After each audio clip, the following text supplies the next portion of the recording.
Good afternoon to all of you. देखिए आज हम लेके आए हैं लॉज ऑफ मोशन का सेकंड पार्ट और इसमें हम डिस्कस करेंगे टेंशन फोर्स के बारे में। प्रीवियस लेक्चर में हमने नॉर्मल रिएक्शन और सिंपल बेसिक जो भी कांटेक्ट और नॉन कांटेक्ट फोर्स के बारे में डिस्कस किया था। हमने बताया था कि फोर्स एक कॉज होता है जो कि बॉडी के स्टेट को चेंज कर देता है। फोर्स लगने पर रेस्ट में है तो मोशन में ला देता है, मोशन में है तो रेस्ट में ला देता है। ठीक है, तो आज हम डिस्कस करने वाले हैं यहाँ पे टेंशन फोर्स के बारे में। मोस्ट इंपॉर्टेंट, मैंने आपको पहले भी बताया था कि नॉर्मल रिएक्शन और टेंशन फोर्स ये दोनों मिलके पूरी की पूरी लॉज ऑफ मोशन में बहुत ही बड़ा योगदान देंगे आगे चल के। तो टेंशन फोर्स क्या होती है, मान लीजिए टेंशन फोर्स मैं बता देता हूं सबसे पहले कि टेंशन फोर्स किस किस में होती है। कोई भी स्ट्रिंग हो गया, कोई चेन हो गई, कोई रोड हो गई, ठीक है, इस तरीके की चीजों में, कोई थ्रेड हो गया, इन जैसी चीजों में टेंशन फोर्स लगती है। तो यहां पे एक मैंने सरफेस लिया और वहां पर एक बॉडी एम नाम की मैंने नीचे हैंग कर दी। ये स्ट्रिंग है और बॉडी को अर्थ अपनी तरफ खींचेगी with the force of F is W is equal to m g. कितनी फोर्स से अर्थ इस बॉडी को नीचे खींचेगी? mg फोर्स के साथ। तो क्या ये बॉडी नीचे गिर जाती है? नहीं गिरती। क्यों नहीं गिरती? इसका मतलब ये है कि इसके अपोजिट डायरेक्शन में भी एक फोर्स लग रही होगी। अपोजिट डायरेक्शन में भी एक फोर्स लग रही होगी जिसको मैं क्या नाम देता हूं? Tension force. नॉर्मल रिएक्शन भी ऐसी था बट वहां पे स्ट्रिंग नहीं थी, ब्लॉक्स वगैरह थे, कोई ऑब्जेक्ट, सॉलिड ऑब्जेक्ट्स थे। यहाँ पे स्ट्रिंग होगा, कोई चेन, कोई रोड वगैरह, इस तरीके के ऑब्जेक्ट्स को हम लेंगे। तो बॉडी को अर्थ अपनी तरफ नीचे खींच रही थी तो अपोजिट डायरेक्शन में एक फोर्स लगेगी, दैट इज टेंशन फोर्स। और टेंशन फोर्स की सबसे बड़ी खासियत ये है कि ये हमेशा कहां लगती है? Away from point. Away from point. अगर इस पॉइंट पर आप बैठे हो तो फोर्स किधर लगाओगे? इससे दूर जाती हुई। टेंशन फोर्स कहां लगती है? पॉइंट से दूर जाते हुए, अवे फ्रॉम पॉइंट। ये अभी क्लियर हो जाएगा, कुछ एक एग्जांपल्स हम देखेंगे ना तो धीरे धीरे आपको समझ में आने लग जाएगा। मान लीजिए एक ब्लॉक लिया है मैंने, ध्यान से देखिएगा, और इसका मास m है, इसको मैंने इस तरीके से F नाम की फोर्स से खींचा है। क्लियर है ये? ठीक है, अब ध्यान से देखिएगा, जब मैंने F फोर्स लगाई इस बॉडी पर, स्ट्रिंग को खींचा मैंने, तो मैंने फोर्स लगाई F, स्ट्रिंग खींची, जो भी धागा वागा जो भी हमने चेन बांध रखी है मैंने उस पर फोर्स लगाई, और चेन ने किसके ऊपर फोर्स लगाई? इस बॉडी पर। तो टेंशन किधर लगेगी? अवे फ्रॉम पॉइंट, इस पॉइंट से बाहर जाती हुई। क्लियर है? याद रखना, एक बार फिर से देखते हैं कि इस बॉडी को एक चेन से बांधा हुआ है जिस पर मैंने फोर्स लगाई है। तो मैं जब चेन को खींचूंगा तो मैं तो चेन के ऊपर फोर्स लगा रहा हूं, ठीक है, आउटवर्ड डायरेक्शन में। चेन किसको खींचेगी? उस ब्लॉक को खींचेगी। किधर? बाहर की तरफ। तो अवे फ्रॉम, टेंशन की डायरेक्शन क्या होती है? Away from the point. ठीक है, एक और एग्जांपल लेते हैं।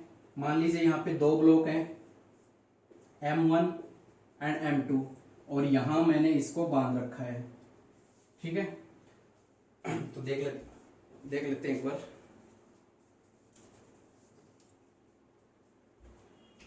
देखिए ये इस तरीके का है, इधर मैंने फोर्स लगाई F, तो मैंने इस चेन को खींचा, तो मैंने फोर्स लगाई चेन पे F नाम की। चेन किसको खींचेगा? इस M2 को। तो टेंशन किधर लगेगी? इस वाली चेन पे, आउटसाइड, अवे फ्रॉम पॉइंट। ये पॉइंट है तो इससे बाहर जाती हुई टेंशन लगती है। अब एक चेन यहां भी बंधी हुई है, ठीक है, तो यहां भी एक टेंशन लगेगी।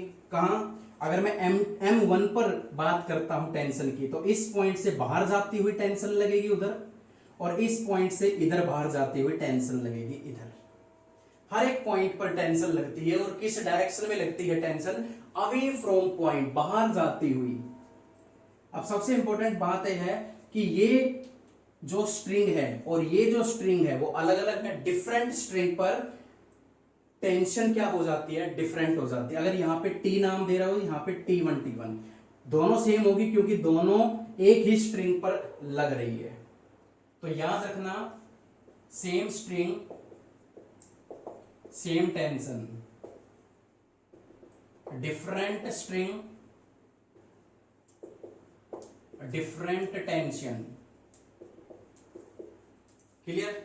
ये सबसे इंपॉर्टेंट कंसेप्ट है। एक चीज और बता देता हूं, टेंशन फोर्स में ज्यादा कुछ नहीं है, यहां पे सिर्फ आपको इसकी डायरेक्शन को देखना है। ठीक है, डायरेक्शन पता होनी चाहिए। इसको एक और तरीके से समझ सकते हैं, वो भी मैं एक बार बता दूंगा। देखिए यहाँ पे जैसे मैंने ये ब्लॉक लिया था, ठीक है, मैंने फोर्स लगाई, स्ट्रिंग पर फोर्स लगाई F, तो स्ट्रिंग ने ब्लॉक पर टेंशन किधर लगाई? Away from point.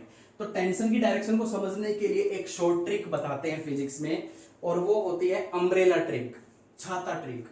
कि जिधर भी आप टेंशन लगा रहे हो, यहां पर बैठ के और अम्ब्रेला को खोल दीजिए, छाता खोल दीजिए। तो यहां पर बैठ के छाता खोलोगे तो डायरेक्शन क्या होगी उसकी? बाहर की तरफ। ठीक है, तो हमेशा याद रखना।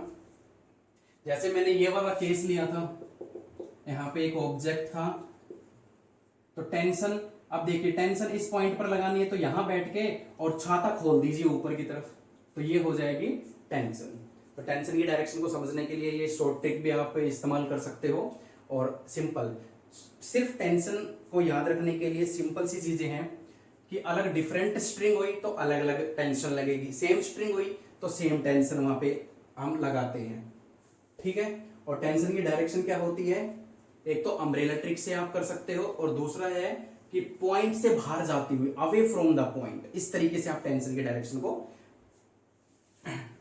ठीक है, अब हम करते हैं इसमें सबसे इंपॉर्टेंट कंसेप्ट आता है इसमें। तीनों फोर्स, नॉर्मल रिएक्शन मैंने करवा दी, टेंशन फोर्स मैंने करवा दी, और यही दो फोर्स ऐसी हैं जो पूरी न्यूटन्स की फर्स्ट लॉ को कवर करेंगी। न्यूटन्स की फर्स्ट लॉ को करवाने से पहले मैं सबसे इंपॉर्टेंट कंसेप्ट और पढ़ाऊंगा आपको, जिसका नाम होता है free body diagram, free body diagram, FBD। ठीक है, उसके बारे में हम पढ़ते हैं यहाँ पे। अब देखिए, अब हम करवाने जा रहे हैं आपको फ्री बॉडी डायग्राम।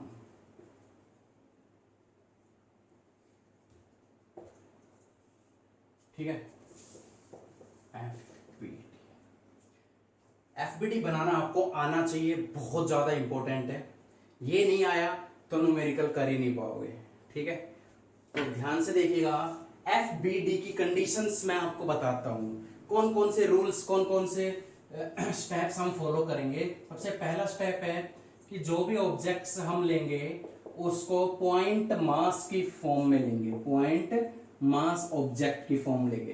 कितनी भी बड़ी ऑब्जेक्ट हो, कितना बड़ा ब्लॉक हो, कितनी बड़ी बॉडी हमने ले रखी हो, लेकिन उसको हम रिप्रेजेंट किससे करेंगे? पॉइंट ऑब्जेक्ट से, like this, like a point. ठीक है, चलिए ये हम यूज करते हुए दिखाएंगे, एग्जांपल करवाएंगे आपको। दूसरा है we will show all forces acting on body, acting on body, ध्यान दीजिए, ऑन बॉडी, बॉडी पर लगने वाली सभी फोर्सेस हम रिप्रेजेंट करेंगे। हम उन फोर्सेस को नहीं रिप्रेजेंट करेंगे जो बॉडी ने लगाई है। जैसे मैंने आपको बताया था कि ये ब्लॉक होता है, m मास इसका होता है, ये सरफेस होता है, सरफेस ने इसके ऊपर नॉर्मल रिएक्शन लगाई थी, और इस बॉडी ने भी इस सरफेस पर नॉर्मल रिएक्शन लगाई थी नीचे की तरफ। लेकिन बॉडी पर लगने वाली इस न्यूक्लियर फोर्स, नॉर्मल फोर्स का तो जिक्र हम करेंगे, बट इस फोर्स का जिक्र हम नहीं करेंगे FBD बनाते वक्त। ये याद रखिएगा हमेशा। ठीक है, हम उन्हीं फोर्सेस को रिप्रेजेंट करेंगे जो बॉडी पर लगती है, ना कि उन फोर्सेस का जिक्र जो बॉडी ने दूसरी बॉडियों पे लगाई है, जो सरफेस पे लगाई है, उनका जिक्र नहीं करेंगे हम यहाँ पे। थर्ड केस आता है कि सबसे इंपॉर्टेंट है कि रिफरेंस,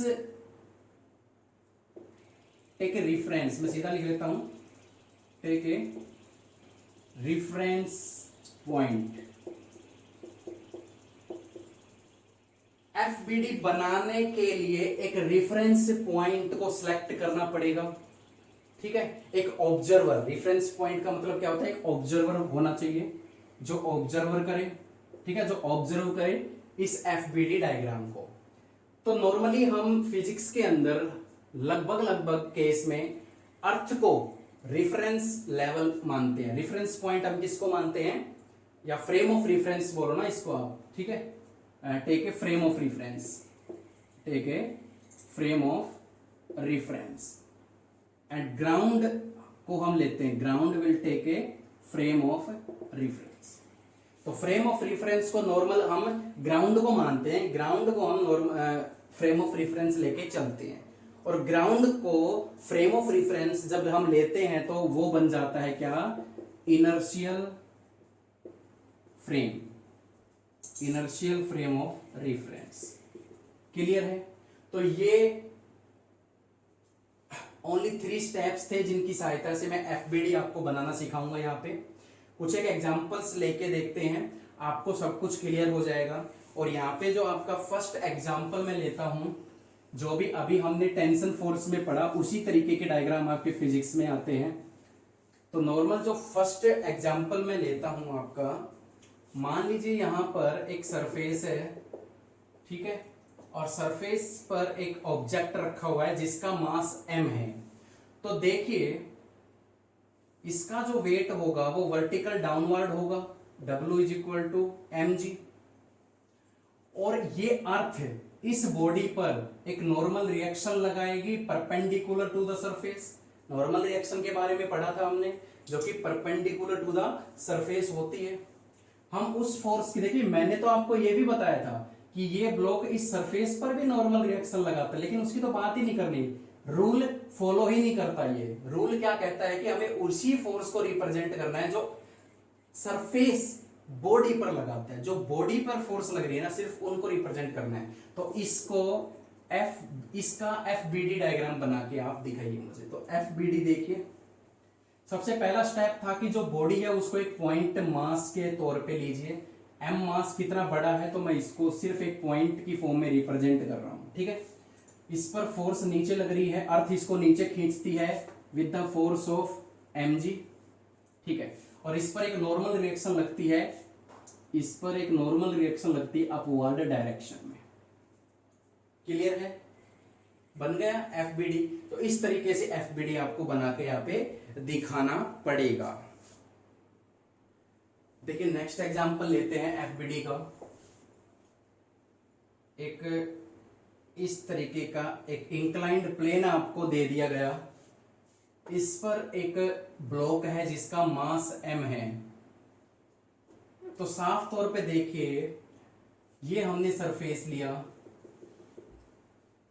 तो इसका जो वेट होता है, वेट क्या होता है, perpendicular to the surface. Ground अपनी सेंटर की तरफ, अर्थ अपने सेंटर की तरफ बॉडी को नीचे की तरफ खींचती है परपेंडिकुलर टू द सरफेस, और उसका फॉर्मूला क्या होता है, W is equal to mg।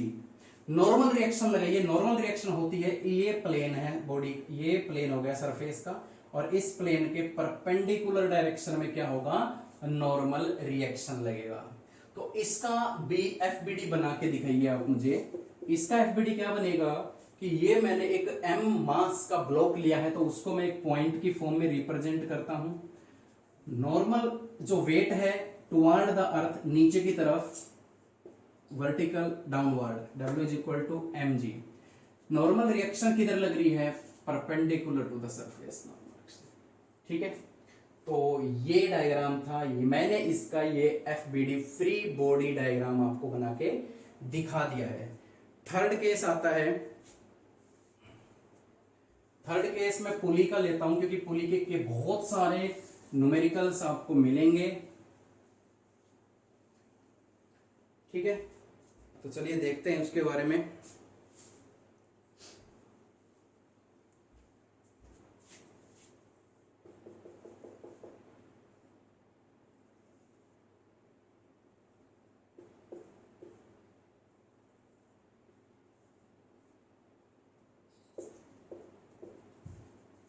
ठीक है, इस तरीके से एक पुली देखी होगी, पुली वर्कआउट करते हो तो जिम में लगी होती है, ठीक है, और भी कई जगह आपने पुली को देखा होगा। तो इस पर हमें रिप्रेजेंट करना इसका एफबीडी डायग्राम, ठीक है। तो चलिए देखते हैं। तो सबसे पहले तो इस डायग्राम को ही कंप्लीट कर देते हैं, इसमें बहुत सारी चीजें आपको सीखने को मिल जाएंगी, नॉर्मल रिएक्शन वगैरह। देखिए M2 नाम की ये बॉडी, तो इस पर वर्टिकल डाउनवर्ड M2G फोर्स लगेगी, वेट इसका हमेशा वर्टिकल डाउनवर्ड, ठीक है। तो इसको बैलेंस कौन करेगा, अपोजिट डायरेक्शन में टेंशन, टेंशन क्योंकि ये स्ट्रिंग है, याद रखना। सिमिलरली हियर M1G, यहां भी टेंशन किधर लगेगी, अपवर्ड। अब मुझे सिर्फ इतना बताइए, क्या यहां पे लगने वाली टेंशन और यहां पे लगने वाली टेंशन एक जैसी है? बिल्कुल सेम रहेगी, क्योंकि यही स्ट्रिंग इसके ऊपर से ऐसे जाती हुई और इधर की तरफ आ रही है, तो सेम स्ट्रिंग है, टेंशन चेंज नहीं होगी।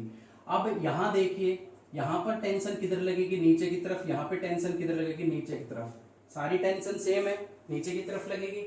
यहां पर बैठ के अगर मैं अम्ब्रेला खोलूंगा तो अवे फ्रॉम पॉइंट, यहां बैठ के खोलूंगा तो ऊपर की तरफ, यहां बैठूंगा तो नीचे की तरफ, यहां बैठूंगा तो ऊपर की तरफ, अवे फ्रॉम द पॉइंट आपको टेंशन बनानी है। अब देखिए ये वाली स्ट्रिंग बिल्कुल अलग है इनसे, तो इस पॉइंट पर अगर मैं बैठ के अम्ब्रेला को खोलूंगा तो टेंशन ऊपर की तरफ लगेगी और यहाँ पे टेंशन चेंज हो जाएगी, यहाँ पे टेंशन चेंज हो जाएगी। तो इस बॉडी का, इस डायग्राम का FBD डायग्राम में इसको कन्वर्ट आपको करके दिखाना है।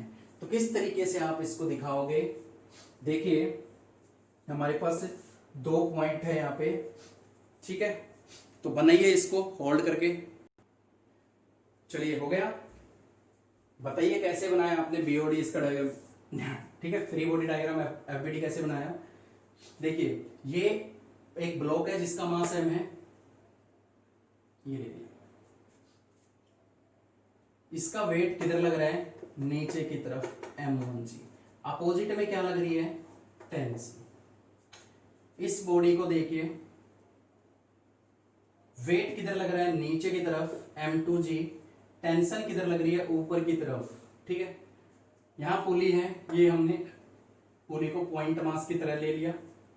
2 टेंशन नीचे की तरफ लग रही है, 2 टेंशन नीचे की तरफ लग रही है, और ऊपर की तरफ एक टेंशन लग रही है जिसका नाम है T1, ठीक है। तो इस तरीके से आप FBD डायग्राम बना सकते हो, अलग अलग तरीके के डायग्राम्स के। बाकी इसके न्यूमेरिकल्स में आपको क्लियर हो जाएगा सब कुछ, ठीक है। तो आज के इस पार्ट में मैंने यही सिखाया है आपको कि टेंशन फोर्स क्या होती है, नॉर्मल रिएक्शन किस तरीके से लगती है, डायरेक्शन पता होनी चाहिए, क्लियर, और FBD डायग्राम कैसे बनाते हैं। तो आज के लिए इतना ही, पढ़ते रहिए, good luck, thank you so much.